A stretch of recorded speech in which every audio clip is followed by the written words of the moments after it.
نحمدہ نصلی علی رسول الکریم اما بعد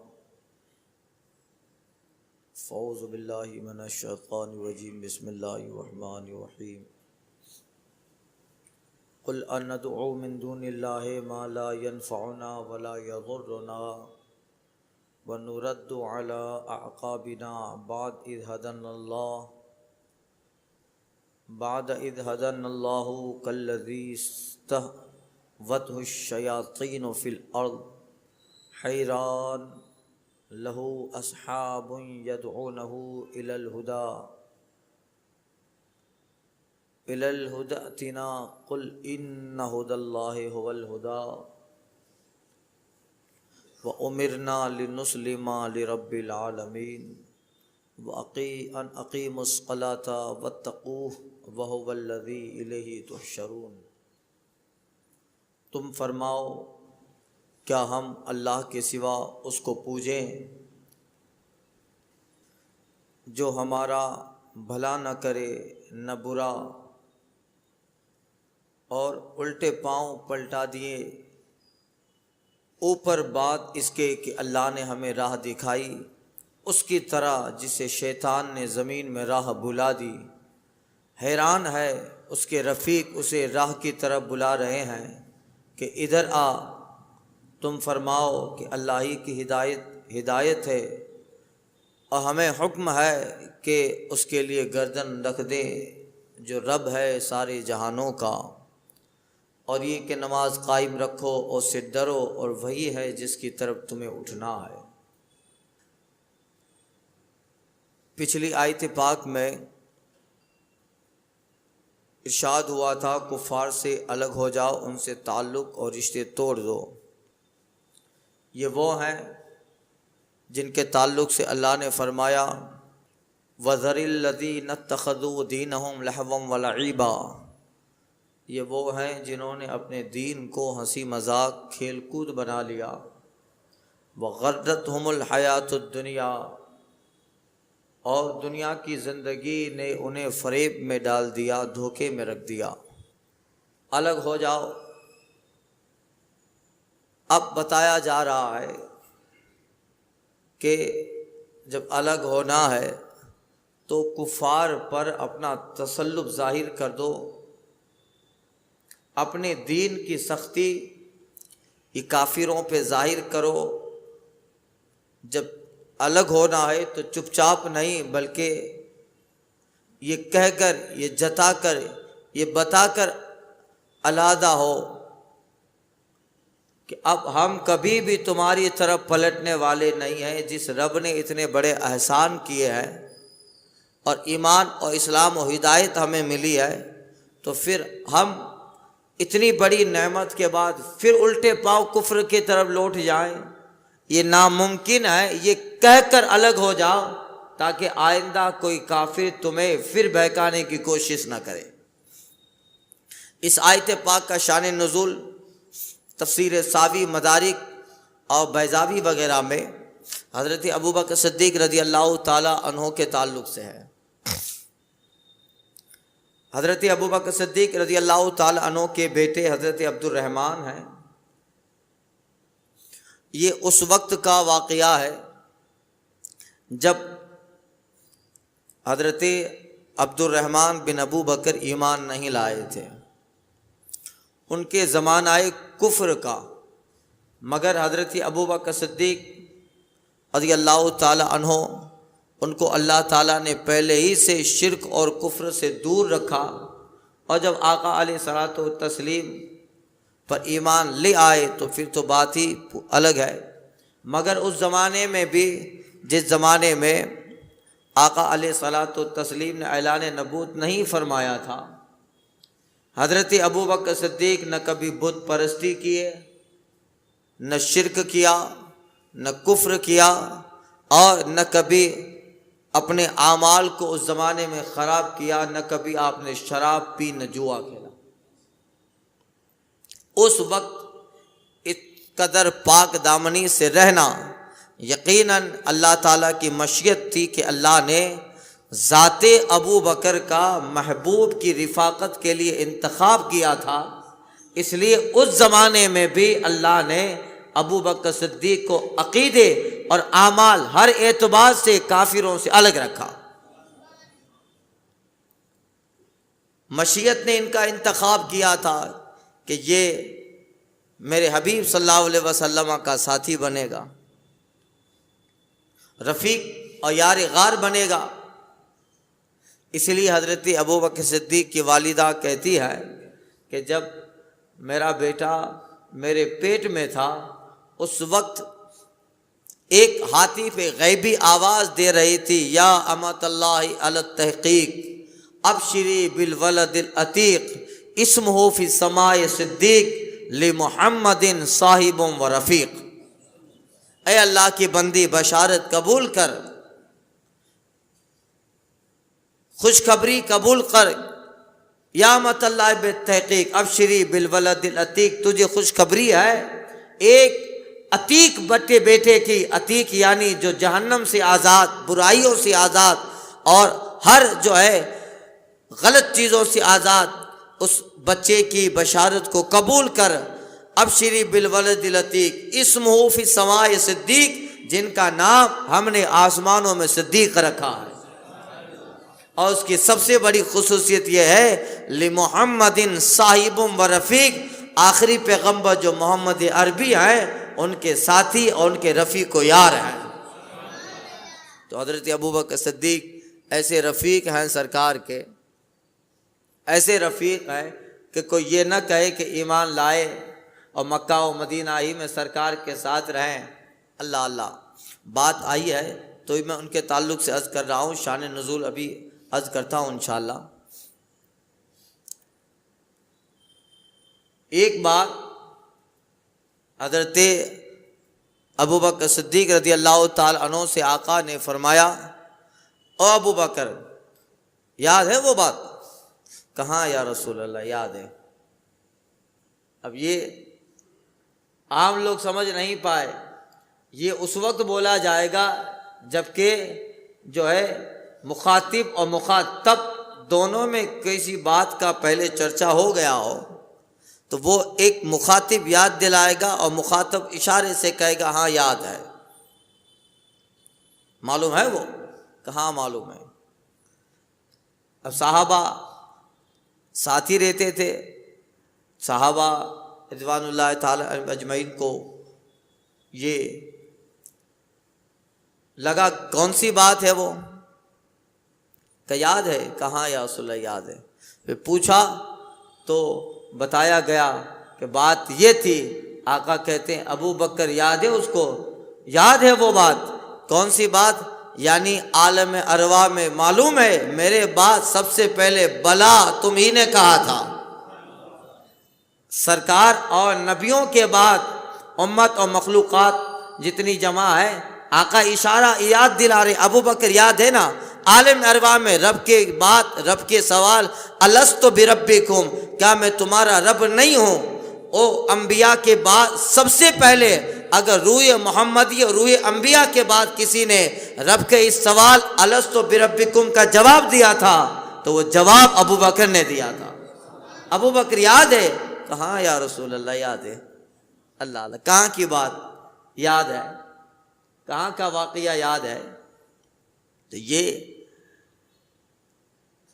اس وقت جواب دینے میں بھی روح ابو بکر حضور کے ساتھ ہے۔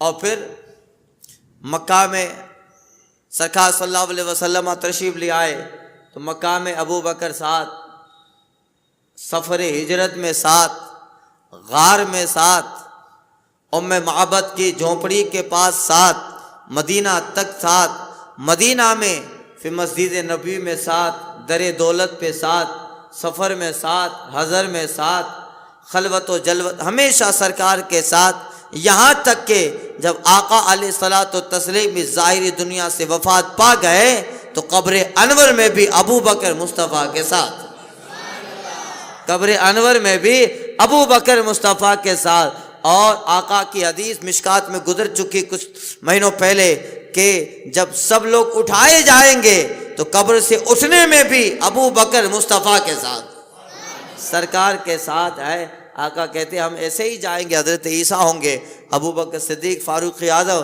یہ 4 لوگوں کی جماعت ہوگی۔ حدیث پاک میں آیا ہے ہم پہلے اٹھیں گے اور سب سے پہلے بقیع میں جائیں گے، جنت البقیع میں، اور جنت البقیع میں سرکار آواز لگائیں گے تو اہل بقیع اٹھیں گے، پھر قبرستان مکہ کے قبرستان میں جائیں گے، پھر وہاں جو صحابہ صحابیات اہل بیت ہیں وہ اٹھائیں گے، اور پھر ترتیب سے ساری دنیا کے قبروں سے لوگ اٹھائے جائیں، مگر پہلے آقا کے ساتھ قبر سے ابو بکر اٹھیں گے۔ کہاں ساتھ ہے؟ اور پھر یہاں تک ہی نہیں بلکہ جنت میں بھی ابو بکر رسول اللہ کے ساتھ ہیں۔ تو یہ ساتھی بڑے نرالے ہیں، یہ ساتھ بڑا نرالا ہے، اور یہی ہے ابو بکر صدیق کو اللہ تعالیٰ نے اس زمانے میں بھی ان ساری چیزوں، ان گندگیوں سے دور رکھا، اس لیے کہ مشیت نے ابو بکر صدیق کے لیے بہت اچھا اور اعلیٰ انتظام کیا تھا۔ اس لیے امت میں انبیاء کے بعد اگر سب سے بڑا کسی کا مرتبہ ہے تو ابو بکر صدیق کا ہے۔ مرتبہ حضرت صدیق کا یہ ہے سید، مرتبہ حضرت صدیق کا یہ ہے سید، ہر فضیلت کے وہ جامع ہیں نبوت کے سوا، ہر فضیلت کے وہ جامع ہیں نبوت کے سوا، کمالات اللہ نے دیے۔ سنیے تو حضرت عبد الرحمن یہ ابو بکر صدیق کے بیٹے ہیں، اور اس زمانے کی بات ہے جس زمانے میں عبد الرحمن جو ہیں وہ ایمان نہیں لائے تھے، تو اس وقت ان کے بیٹے عبد الرحمن نے حضرت ابو بکر صدیق رضی اللہ تعالیٰ عنہ کو بت پرستی اور شرک کی دعوت دی کہ آپ کیوں خواہ ادھر اپنا وقت اور اپنا ٹائم ضائع کر رہے ہیں، باپ داداؤں تو انہی کو پوچھتے آئے ہیں اور یہی ہمارے اصل خدا ہیں، آپ ادھر کیوں نہیں لوٹ آتے؟ فائدہ بھی اس میں ہے، باپ داداؤں کا طریقہ بھی اس میں ہے، اور پورا عرب یہی کر رہا ہے، تو پھر آپ چند لوگ الگ ہو رہے ہو، وجہ کیا ہے؟ آپ لوٹاؤ، اور یہی بت ہی صحیح ہے اور یہی طریقہ صحیح اور درست ہے۔ یعنی ان کے بیٹے عبد الرحمن نے اپنے باپ ابو بکر صدیق کو گویا بت پرستی کی طرف بلایا۔ یہ اس وقت کی بات ہے، بعد میں تو حضرت عبد الرحمن ایمان لے آئے، صحابیت کا مقام ملا، اور اتنا بڑا مقام ملا، اللہ کئی ایک روایت حضرت عبد الرحمن سے ہے۔ تو ان کے تردید میں یہ آیت کریمہ ہوئی، جب بلایا اللہ فرماتے قل اندعو من دون اللہ ما لا ينفعنا ولا يضرنا، اے محبوب تم فرماؤ، یا راوی مفسر کہتے ہیں کہ یہاں قل میں ڈائریکٹ ابو بکر صدیق سے خطاب ہے، اے ابو بکر تم کہو۔ اللہ کتنا بڑا مرتبہ ہے۔ مفسرین نے کہا کہ قل میں خطاب حضور سے ہے، محبوب آپ ابو بکر سے کہتے ہیں، ابو بکر اپنے بیٹے سے یہ جواب کہہ دیں، یا علماء فرماتے ہیں کہ ڈائریکٹ اللہ نے ابو بکر سے کہا اے ابو بکر اپنے بیٹے کے اس سوال کا تو جواب دے، یعنی رب جو ہے ابو بکر سے کہہ رہا ہے ابو بکر تم کہہ دو۔ بتائیے کتنا بڑا مرتبہ حضرت ابو بکر کا ہے کہ رب قرآن اتارتا ہے اور قرآن میں لفظ قل سے رب کہتا ہے ابو بکر تو کہہ دے، یہ بہت بڑا مقام ہو گیا۔ قل ندعو من دون اللہ، ہم کہہ دو آپ کہ کیا ہم اللہ کے سوا اس کو پوجیں؟ تم جس کی طرف بلا رہے ہو یہ پتھر کا بنا ہوا، جس میں نہ نفع پہنچانے کی طاقت ہے نہ نقصان پہنچانے کی، مگر اسے مان لوں تو نقصان ضرور پہنچے گا، ایمان خراب، عقیدہ خراب، آخرت خراب، لہذا اس کو ظاہری پتھر ہے، نہ وہ نفع دے سکتا ہے نہ نقصان۔ قل تم کہہ دو کہ اللہ کے سوا اس کو پوجیں، لا ینفعنا ولا یضرنا، جو نہ بھلائی کر سکے نہ برائی، جو نہ بھلا کر سکے نہ برا، جو نہ نفع پہنچا سکے نہ نقصان پہنچا سکے، تو پھر اس کو خدا ماننے کا مقصد کیا؟ یہ تو پتھر ہے۔ اور پھر عرب میں جو رواج تھا، بڑے بت تھے، بڑے بڑے جو ساموہک اجتماعی بت تھا، ساموہک بت جس کو سارے عرب والے مانتے تھے، لات و عزا، لات منات عزا، یہ وہ بت تھے جن کو سب مانتے تھے۔ مگر ان کے علاوہ چھوٹے چھوٹے تھے ہر قبیلے کا الگ، بنو تمیم، قریش اور بنو سعد اور بنو نضر، یہ سب جو ہے بنو تمیم، ان سب کے الگ الگ، ہر قبیلے کا الگ الگ، مگر دو چار ایسے تھے جو سب کے تھے، لات، منات، عزا، یہ سامو، یعنی سب میں سب ان کو مانتے تھے۔ پھر ان کے علاوہ چھوٹے چھوٹے تھے، اور پھر ایسا کتابوں میں لکھا ہے کہ جو قبیلے والا جس قدر مالی اعتبار سے مضبوط ہوتا تھا، اکنامک اس کی پوزیشن اور جو ہے پروفیشنل اس کی پوزیشن اچھی ہوتی تھی، تو پھر وہ قبیلے والے اپنا بت بھی چاندی کا اور ہیرے لگاتے تھے، تاکہ پتہ چل جاتا تھا ہاں ہاں یہ جس کا ہے وہ قبیلہ بڑا مضبوط ہے، یہ قبیلہ وہ اتنا سنوارتے تھے، ہیرے لگا دیے، جواہرات لگا دیے۔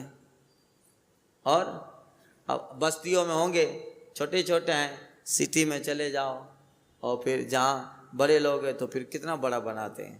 اب یہ پاس میں ہی دیکھا ہے آپ نے کتنا بڑا ہے۔ تو یہ ان کے مالی پوزیشن کو ظاہر کرتے تھے، ان کی مالی حیثیت ظاہر کرتے تھے۔ تو اب جو جتنا زیادہ کما تھا تو پھر اس میں بھی پھر چندہ ہوتا، فنڈ ہوتا، اب اس کو اتنا ہی حسین بنایا جاتا۔ کسی نے کہا تھا میرے ہاتھوں کے تراشے ہوئے پتھر کے صنم آدمی ہی بناتا ہے، میرے ہاتھوں کے تراشے ہوئے پتھر کے صنم آج بت خانے میں سنور کے خدا بن بیٹھا، آج بت خانے میں سنور کے میں نے ہی بنایا اور میرا ہی خدا بن بیٹھا۔ یہ عقلاً بھی خلاف ہے، نقلاً بھی خلاف ہے، یعنی یہ عقل میں آنے والی چیز نہیں ہے۔ تو عرب کا دستور تھا، وہ ستو کا بناتے تھے، وہ ستو کا، ستو کھانے کی چیز آتی ہے، ستو کا وہ بت بناتے تھے، آٹے کا بھی بناتے تھے۔ تو ان کے تعلق سے روایت ہے کہ اس کو ان کا ایک بت تھا جو سفر کی آسانی کے لیے اس سے مدد طلب کرتے تھے۔ اب سب الگ الگ ہے نا، سب لکشمی کے لیے الگ ہے، ودیا کے لیے الگ ہے، سنسارک جیون میں پرابلم اور کنکاس اور دکھڑ گھٹنا سر جاتی ہے اس کے لیے الگ ہے، سب کے الگ الگ، سب کے کام ڈیوائڈ ہیں۔ تو سفر میں جو اہل عرب تھے ان کا ایک مخصوص بت ہوتا تھا، اس کو جھولے میں ڈال لیتے تھے کہ یہ سفر میں آسانی دے گا، سفر میں آسانی دے گا۔ ہمیں آقا صلی اللہ علیہ وسلم نے کتنی اچھی تعلیم دی ہے، جب سفر کرنا ہے اللہ کو سجدہ کر کے 2 رکعت نماز سفر پڑھ کے نکلو، 2 رکعت نماز نفل سفر کی پڑھ کے نکلو۔ اور جس سواری پہ سوار ہونا ہے، سرکار نے فرمایا کشتی کا سفر ہے تو کشتی کی دعا الگ ہے، خشکی کا سفر ہے تو خشکی کی دعا الگ ہے، فلائٹ کا سفر ہے تو اس کی دعا الگ ہے، الگ الگ سرکار نے دعائیں جو ہے ارشاد فرمایا امت کو، یہ دعا پڑھ لو، تمہارا رب فرشتوں کے ذریعہ سارے سفر میں حادثات سے تمہاری حفاظت کرے گا۔ تو یہ جو ہے یہ تعلیم صحیح یہی ہے۔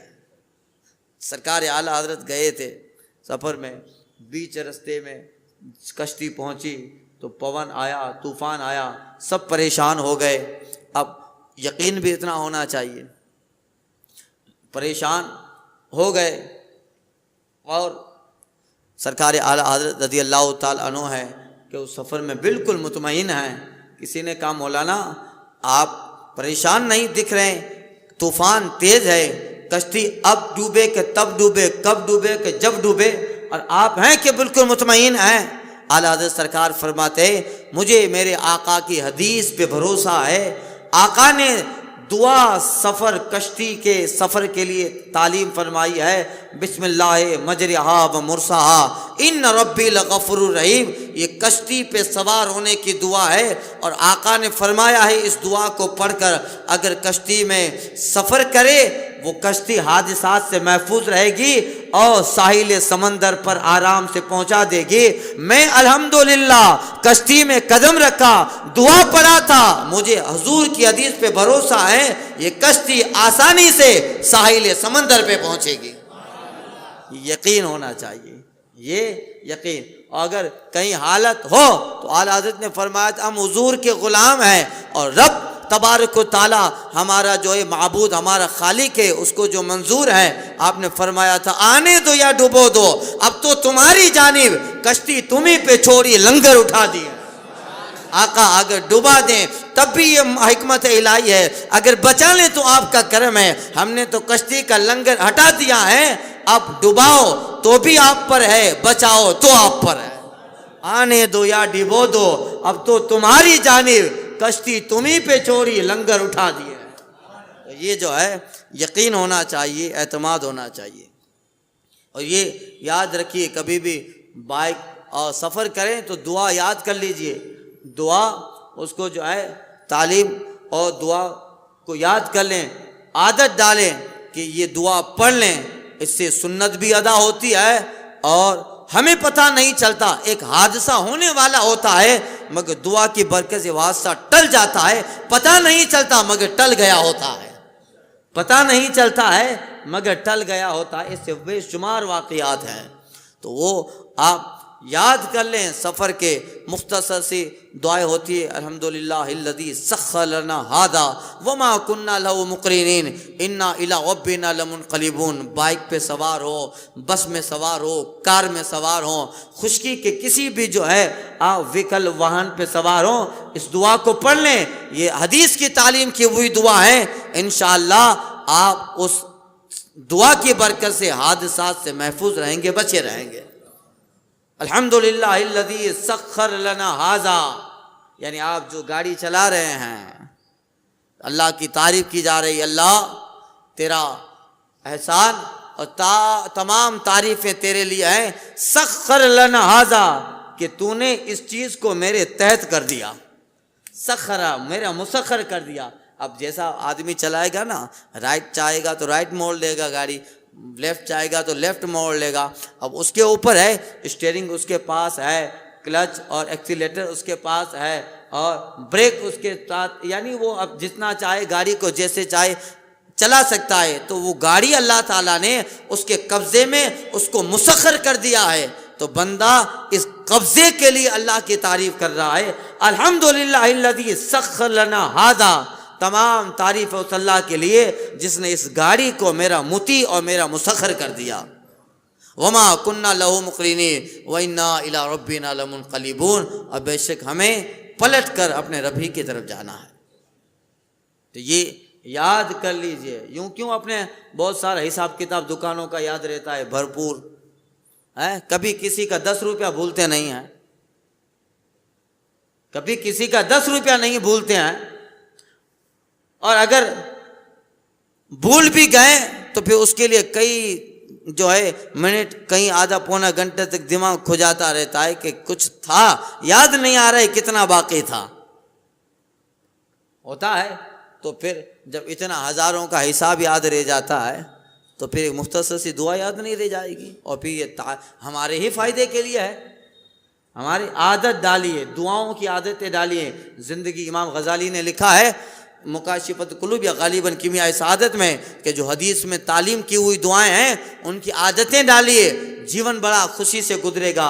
چپل پہننے کی دعا، استنجا خانے میں دعا پڑھ کے جاؤ، نکلو دعا پڑھ کے، گھر پہ جاؤ دعا پڑھو، نکلو گھر سے دعا پڑھ کے، اور جو ہے جو روٹین دعا ہے، مسجد میں داخل ہونے کی دعا، مسجد سے نکلنے کی دعا، بازار میں جاؤ دعا۔ ارے حدیث شریف میں تو یہاں تک آیا ہے مسلم مشکات شریف میں کہ سرکار صلی اللہ علیہ وسلم اگر کسی آبادی میں جاتے تو آبادی میں داخل ہونے سے پہلے دعا پڑھتے، کسی نئی بستی میں داخل ہونے سے پہلے دعا پڑھتے، اور دعا کا ترجمہ یہ تھا کہ اے اللہ ہمیں اس آبادی کے شر سے، فتنہ سے محفوظ رکھ، اس آبادی میں جو فتنہ ہے یا فتنہ پرور لوگ ہیں ان کے شر، ان کے فتنہ، وہ قہر الرجال، لوگوں کی برائی سے محفوظ رکھ، اور اے مولا جب تک آبادی میں رہو میرے لیے امن دے اور اس آبادی والوں کو بھی امن دے۔ یعنی کتنی اچھی تعلیم اور کتنی پیاری سرکار کی تعلیم ہے. ذرا آپ اس پہ غور تو کیجئے کہ مصطفیٰ جان رحمت نے کبھی بھی ہم کو ایک سیکنڈ کے لیے بھی نہیں چھوڑا ہے کہ میرا امت یہاں یہ نہ کرے. نہیں، ایک ایک پوائنٹ اور قدم پہ آقا نے تعلیم دی ہے. امام محمد غزالی لکھتے ہیں حجت الاسلام کہ ان دعاؤں کو عادت بنائیے پڑھنے کی اور اس کو پڑھتے رہیے. 2 فائدے ملیں گے. ان دعاؤں کا فائدہ ملے گا کہ حادثات سے محفوظ رہیں گے. دوسرا فائدہ، ان ساری دعاؤں میں اللہ کی حمد ہے. جب جب دعا پڑھیں گے حمد الہی کرنے کا ثواب فرشتہ نامہ اعمال میں لکھے گا. سنت بھی ادا ہوگی، اللہ کی تعریف بھی ہوگی.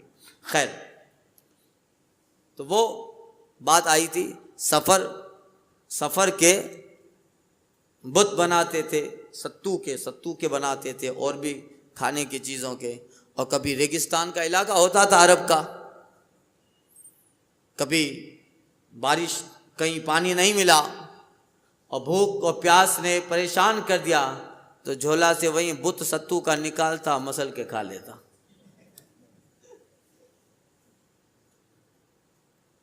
یہ لکھا ہے، حالات جو لکھے ہیں وہاں کے اس میں.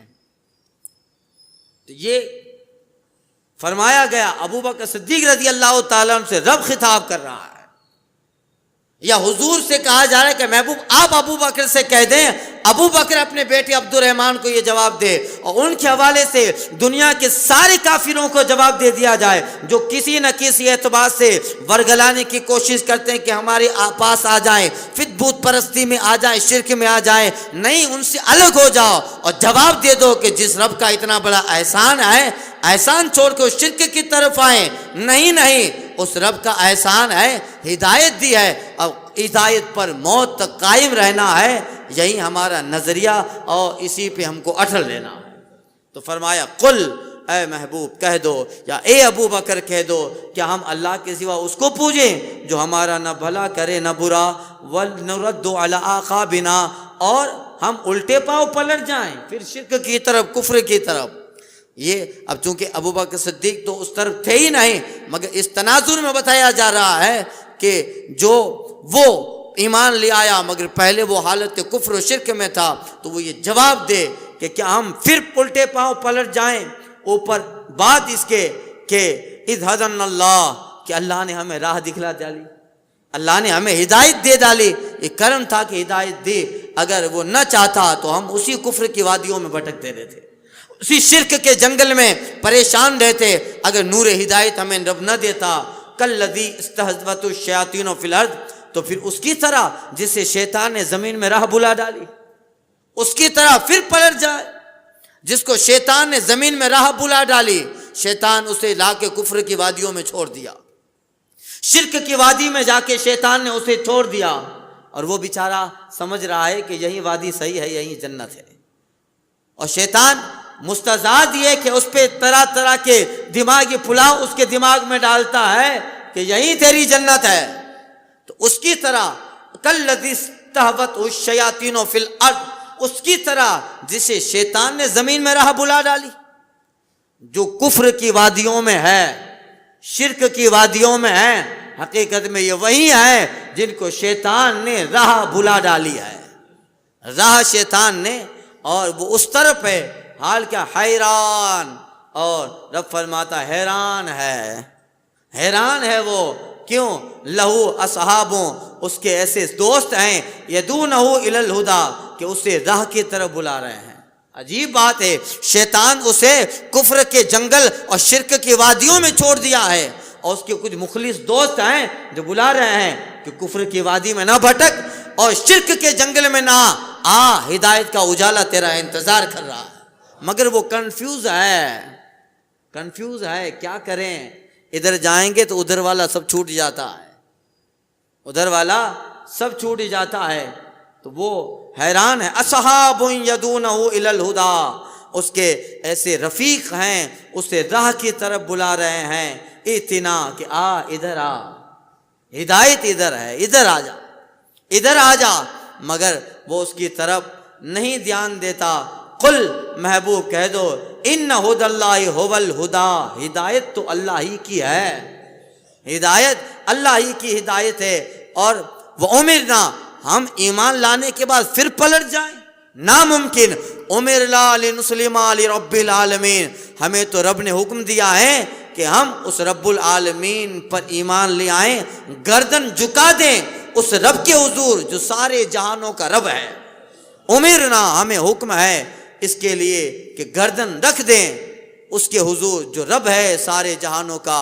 وَأَنْ، اور اس رب نے ہدایت دی ہے تو کتنے پیارے پیارے حکم دیے ہیں، ان اقیموا الصلاۃ، اور یہ ہے کہ نماز قائم کر، یہ نماز قائم کر، واتقوا، اور ڈر، پرہیزگار بن، رب سے ڈر، هو الذی الیہ تحشرون، ڈر اس رب سے جس کی طرف تمہیں اٹھنا ہے، تو آخر میں جہاں جانا ہے اسی کی ماننی پڑے گی، جدھر جانا ہے اسی رب کی طرف جانا ہے، رب کی بارگاہ میں جانا ہے، تو پھر فرما بردار ہو کے جائیں، اس کا قانون، اس کے نے جو ہدایت دی ہے اس ہدایت پہ اٹل ہو کے جائیں، تاکہ جب جائیں تو ایسے جائیں جیسے ایک فرما بردار غلام آقا کے سامنے آتا ہے، اس امید پر کہ جب تک غلامی میں رہا، خدمت ایمانداری سے کی ہے، اب آقا نوازے گا، اب آقا نوازے گا۔ اور اگر غلام بھاگ گیا، غلام بھاگ گیا، آقا کا غلام ہے، بھاگ گیا، آقا کے دوسرے غلام ہے اس کو پکڑ کے لائے، بتائے اب وہ کس منہ سے آئے گا؟ آیا تو ہے مگر کس منہ سے آئے گا؟ پکڑ کے لائے ہیں۔ تو یہی حال ہے کہ پھر فرشتے پکڑ کے لے جائیں، اس سے بہتر ہے کہ فرشتے عزت سے لے جائیں، تعظیم سے لے جائیں کہ یہ رب کا بندہ ہے، ایمان پہ رہا، عرفان پہ رہا، حقیقت پہ رہا، صداقت پہ رہا، دینداری پہ رہا، اعمال اسلام پہ رہا، موت تک ایمان کے ساتھ رہا۔ اب فرشتے جب بارگاہ الہی میں لائے ہیں تو آنا تو ہے، مگر جب آ رہا ہے تو پھر اس طرح آ رہا ہے کہ اب انعام بھی ملے گا، اکرام بھی ملے گا، اور سب سے بڑی جس کی بارگاہ میں جا رہا ہے وہ رب بغیر حجاب کے اپنا دیدار بھی دکھائے گا۔ تو پھر اسی طرح جاؤ کہ پھر جانے میں تعریف کی جائے اور اطاعت کے ساتھ، فرما برداری کے ساتھ جایا جائے۔ وَهُوَ الَّذِي إِلَيْهِ تُحْشَرُونَ، تو اس سے ڈرو کہ اس وہی ہے جس کی طرف تمہیں اٹھنا ہے اور اسی کی طرف ہمیں پھرنا ہے۔ آگے اللہ فرماتا ہے وَهُوَ الَّذِي خَلَقَ السَّمَاوَاتِ وَالْأَرْضَ بِالْحَقِّ، اور وہی ہے جس نے آسمان و زمین ٹھیک ٹھاک بنائے، ٹھیک بنائے۔ اب اس میں یہ ایک طرح سے دعوت دی جا رہی ہے کہ تم کیوں اللہ کو چھوڑ کر دوسرے باطلوں کی طرف جاتے ہو؟ وہ رب کی شان یہ ہے، اس نے زمین و آسمان ٹھیک بنائے، اور اس کی شان ہے یوم یقول، جس دن وہ کہے گا کن، ہو جاؤ، تو ساری چیزیں ہو جائے گی۔ اب انشاءاللہ تعالی آئندہ کے درس میں اس کے تعلق سے عرض کرتا ہوں تفسیر۔